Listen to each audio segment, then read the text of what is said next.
வணக்கம், நான் doctor Amrita. Doctor Aravind IVF நாகப்பட்டினமில் கன்சல்டண்ட்டாக இருக்கேன்.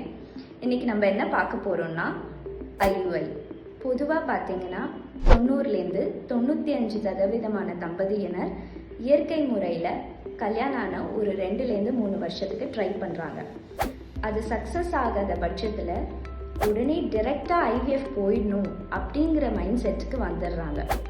பட் நீங்கள் பார்த்தீங்கன்னா ப்ராப்பராக ஒரு முறையான IVF centre, Aravind IVF centre மாதிரி போனீங்கன்னா எடுத்த உடனே நாங்கள் ஐவிஎஃப் எல்லாருக்கும் சஜஸ்ட் பண்ண மாட்டோம். இதுக்கு முன்னாடி ஒரு ப்ரொசீஜர் இருக்குது, அதுதான் ஐயுஐ. ஐயுஐ என்ன அப்படின்னு பார்த்தீங்கன்னா இன்ட்ராயூட்ரைன் இன்செமினேஷன். இந்த இன்ட்ராயூட்ரைன் இன்செமினேஷன் எப்படி பண்ணுவோம் அப்படின்னா, மருந்து மாத்திரைகள் தேவைப்பட்டால் இன்ஜெக்ஷன் மூலமாக கருமுட்டை வளர்ச்சியை உண்டாக்கி அந்த கருமுட்டை வளர்ச்சியை ஸ்கேன் மூலமாக மானிட்டர் பண்ணுவோம்.